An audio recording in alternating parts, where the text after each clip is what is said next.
Story 1. 15 years ago, I went to a doctor's appointment. They called my name and I went in. They confirmed my birth date as well. They asked when my last menstrual period was, etc. I provided a urine sample as was normal for an annual physical exam. The doctor informed me that I was not pregnant. I said, "Well, thank God. Was I supposed to be?" Apparently, they had two patients with the same name and date of birth that day. However, she was born on the other side of the United States. The staff said they had never seen that happen in their entire careers. I don't have a particularly common name either. Not uncommon, but I'm not Mary Smith. Story 2. Don't know why, but my parents thought for sure I was going to be a girl. So much so, they didn't pick a boy's name. Surprise. Not a girl. 29 years later, I meet a lovely college girl with the same first and middle name as I was supposed to have. She thought it was a cute pickup line. I don't think she really believed me until she met my mom. Yes, we've been married for 23 years. Story 3. One time, within about a week and a half, I witnessed a car explode, a house fire, a fatal car accident, and a drive-by shooting. I started believing I was the problem. Story 4. Took my future wife on a date very early in our relationship. Went through the automated teller machine to get money from her bank I was driving. When she told me her 4-digit personal identification number, it was the same as mine. For me, it was the alarm code to my house growing up. For her, it was the last 4 digits of her social security number. I saw it as a sign. Mind blown. Story 5. I once ran into an old friend while traveling abroad in a tiny, random village we had both never been to before. Neither of us had any idea the other would be there.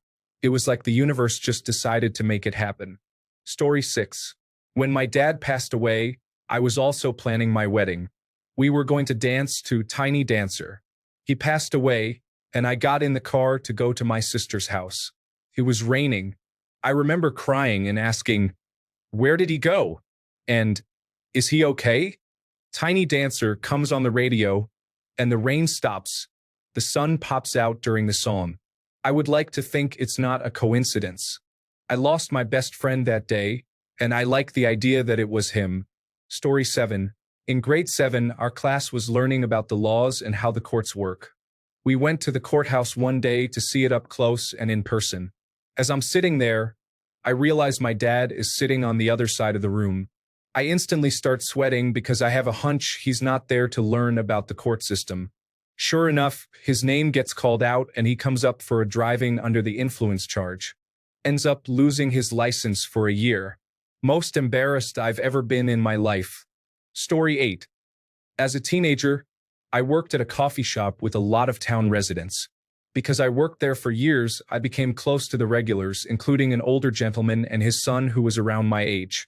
The father got me interested in joining the Historical Society, which I did and was a board member for over a decade. The father ended up needing a lung transplant, which he received. Sadly, he died from lung cancer shortly after receiving the transplant. At this point, I knew the man and his son for over a decade. I go to his funeral, wait in line for over an hour, get to his coffin and his widow. I tell her how sorry I am for her loss and how great of a person her husband was. She then asks me if I am my first and last name. I said yes. She then says, my name from High Street, which is the street I grew up on. I said yes again, super confused. She then said, "Sweetie, I was your kindergarten teacher." My jaw dropped. Couldn't believe it. I hadn't seen her since kindergarten and had no idea that she was married to the man who had just died. I was neglected as a child and she took such good care of me. We smiled, laughed, and cried. Talk about a bittersweet moment. I will never forget it. Story 9. College class. Professor reads the roll and asks us to raise our hands. 2 of us did.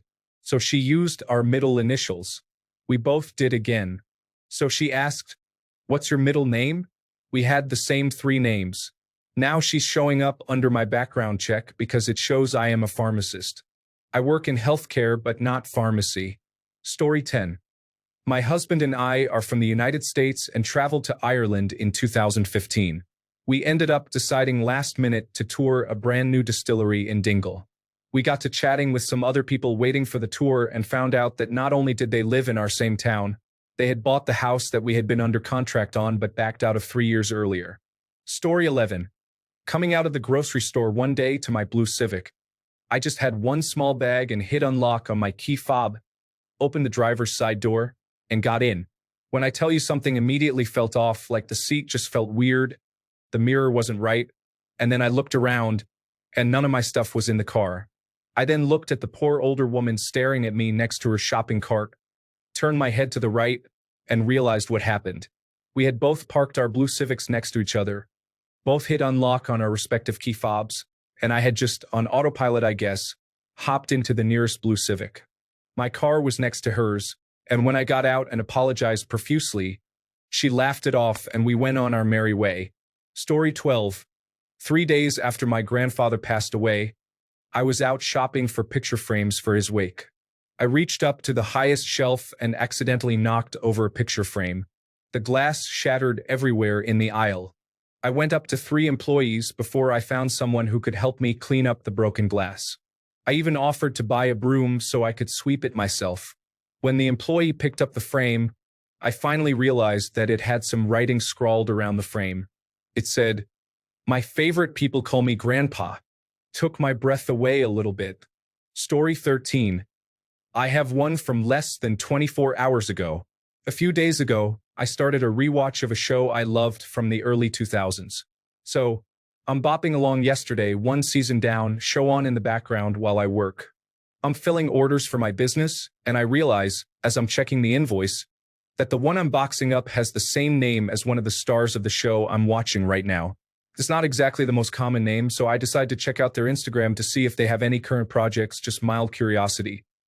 And yes, they are definitely into the hobby that I sell supplies for. It's a silly coincidence, but I'm still giddy about it. Story 14. I have 2. I went to university on the other side of my state, in a dorm that had 2 wings joined by an elevator bank. A friend on the other wing asked if her friend coming to visit could stay with me because she had classes. Sure. Have her knock on my door. A while later, the knock. I opened the door and said, "You know, you look just like my cousin, second cousin." "I am your cousin, idiot." I had a roommate for a while in California. Several years later, I was solo touring through Germany. Nothing really planned. As I was walking around Berlin, I heard my name called. That's right. It was him. Story 15. Oh no, I've got just the thing for this. I posted about it previously in other subreddits. I don't know which subreddit to post this in, so any help is appreciated. Preface, I made a post back in 2014 regarding this, not making this up. In 2014, I had my first and only bout of sleep paralysis. I had a box spring on the ground and mattress, so my bed was rather low. I was laying on my side, and I remember an intense feeling of dread and terror. I was only able to move my eyes, and I opened them to see this dark red figure standing so close to my bed that its knees were touching my bedside. Because it was so close and I was lying on my side, I couldn't make out its face. It began communicating with me, but not through speaking. I just felt this low rumble and the message of, "You are not dreaming. I am very real. I've visited you in the past and will visit you again in 9 years to remind you of my existence. You cannot forget me. Find the Red Book." It then listed some page numbers, but I don't remember them. I searched around for a bit back then and found something about the Demogorgon in one of the Dungeons and Dragons monster manuals and figured that was that. Fast forward to November 2023, and I'm listening to some YouTuber talk about dream theory, and he mentions Carl Jung's The Red Book. My jaw just about hit the floor and hair stood up on end. How could I have not found this before? So I look it up, and it's a book detailing Jung's journey through his subconscious. I then realized 9 years had passed, as the entity told me, so I'm a little freaked out but more anxious with excitement. I call my friend who is a librarian in the area and ask if the book is available. He searches his database and the closest book is a few hundred miles away, and you're not allowed to check it out. Odd. I then check Barnes and Noble to see if I can buy it. Lo and behold, there is one copy available in-store a few miles from home. I go there and search for it for about an hour before asking for help. The staff said I couldn't find it because there is only one copy, and it just arrived that very day and wasn't unboxed yet. The same day I found out about its existence. In short, I had a sleep demon tell me to find a book and he'd remind me he was real. Found the book the day one copy was ordered and arrived in the bookstore at the same time he said he'd remind me he was real. Story 16. Very insignificant one, but once I sneezed at the same time as Dwight on The Office, and Angela said, "Bless you." I thanked her before it registered what happened. Story 17. I was waiting for a flight at the airport when I noticed a guy wearing a t-shirt from my favorite local bar. I went up to him and we started chatting about it. Turns out we both lived in the same neighborhood and had even attended the same events but had never crossed paths before. Story 18. I was sitting in the smoking lounge at the airport in Manila, Philippines, when a guy I knew from serving together in the United States Navy over 10 years prior walked in. The last time I had seen him was halfway around the world in California. Story 19. Not my story, but a family friend. His full name is incredibly common, like John Smith, and one day he was driving down the street, speeding a bit, and got pulled over. No big deal, he gave the police officer his information, and the officer goes back to his patrol car to check it. All of a sudden, the officer bursts open his door and shields himself behind it while pointing his gun at John and yells at him to put his hands up. He eventually tells him he's wanted for armed robbery. John is extremely confused but complies. Long story short, it turns out that the actual robber, another John Smith, was born in the same city, in the same hospital, on the same day, around the same time, with the same full name. They were both given the same social security number. It took years for John to unravel the mess, but he said it explained a lot of weird, unexplained things, mostly financial, that had happened throughout his life. Story 20. I'm an interior designer, and I use SketchUp a lot. I've contributed a handful of models to the 3D Warehouse, a free repository of SketchUp models available for download, but by no means am I a prolific creator. The 3D Warehouse has literally millions of models for download. I just make things as I need them and add them because why not?